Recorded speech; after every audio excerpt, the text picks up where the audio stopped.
remercier très sincèrement l'Académie et plus principalement les membres du jury pour la reconnaissance et l'honneur qui nous sont faits à travers l'obtention de ce prix Nutricia,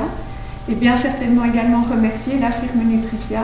pour le soutien investi dans la recherche en pédiatrie depuis de nombreuses années, non seulement dans le domaine de la nutrition, mais également dans ses autres branches.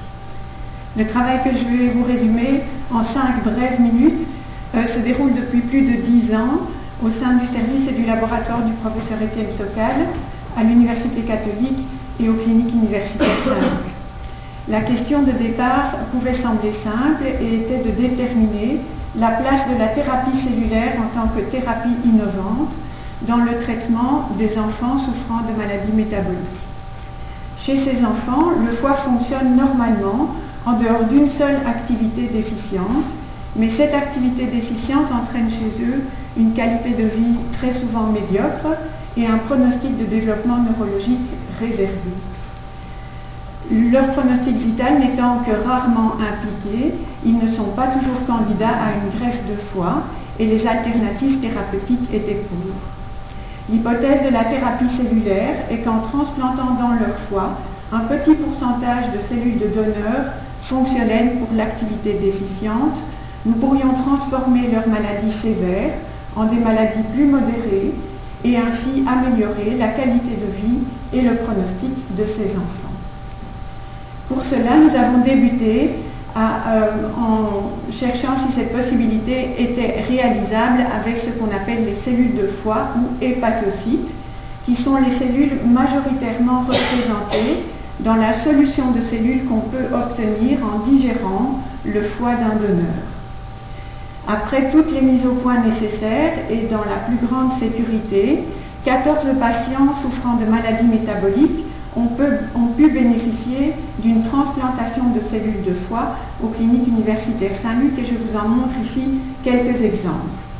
Premièrement, dans les anomalies du cycle de l'urée, où les enfants sont incapables de détoxifier l'ammoniac, ce qui entraîne un risque de retard neurologique significatif, voire un risque vital, nous avons pu démontrer l'apparition d'une production d'urée qui était inexistante chez ce patient avant la transplantation d'hépatocytes,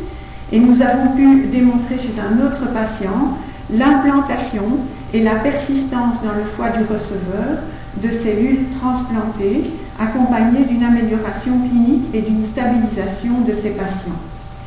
Deuxième indication, la phénylcétonurie, où la qualité de vie de l'enfant est extrêmement médiocre à cause d'un régime très strict qui toutefois ne permet pas la normalisation du pronostic neurologique et intellectuel. Nous avons pu démontrer une nette diminution des produits toxiques dans le sang, diminution qui a toutefois malheureusement été transitoire. Finalement, dans la maladie de Crigler-Najjar, dans laquelle les patients doivent durant toute leur vie passer plusieurs heures par jour ou le plus souvent par nuit sous des lampes de photothérapie afin de pouvoir déconjuguer la bilirubine, conjuguer la bilirubine comme ce que nous connaissons chez nos nouveau-nés mais de manière très transitoire. Nous avons pu démontrer également une nette diminution de la bilirubine non conjuguée après la transplantation d'hépatocytes. Cette première partie du travail a donc permis de prouver la place de la thérapie cellulaire dans le traitement de ces patients, mais également d'en démontrer les limites. Première limite, nous ne répondions pas au problème brûlant de la pénurie d'organes, puisque le plus souvent, un organe était nécessaire pour traiter un receveur. Également, les hépatocytes sont très peu résistantes à la cryopréservation et pour obtenir des résultats les meilleurs possibles, il faut les utiliser fraîches, ce qui rend leur manipulation plus délicate.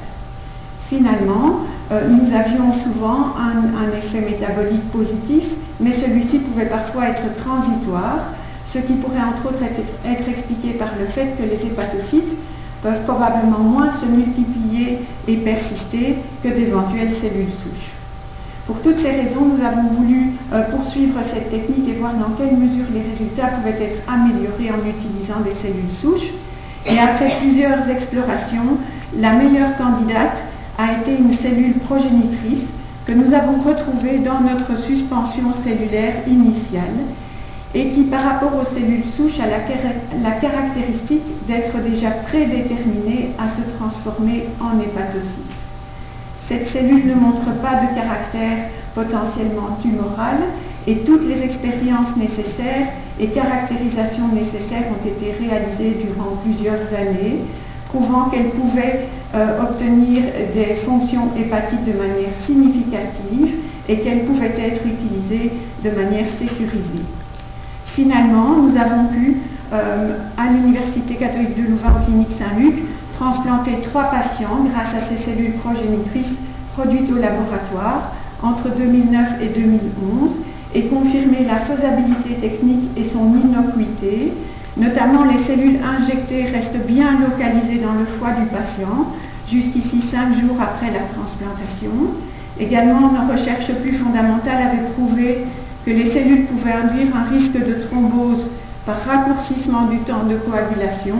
mais que ce risque pouvait être contrôlé par une combinaison originale de médicaments anticoagulants, ce qui a été confirmé par l'absence de complications cliniques.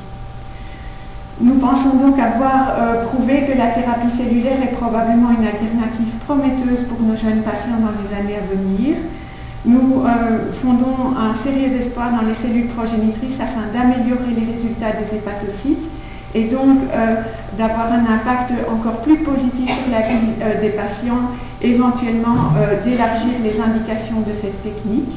Comme signalé par M. Hott, l'ensemble de ces travaux ont mené à la création d'une spin-off puisque les futurs développements dépassaient le cadre académique et actuellement Prometera Biosense a commencé les premiers essais cliniques auxquels nous participons. Au laboratoire, nous continuons à mettre tous nos efforts à optimaliser ces solutions cellulaires et leur implantation chez les patients en espérant pouvoir un jour répondre au mieux à leurs besoins.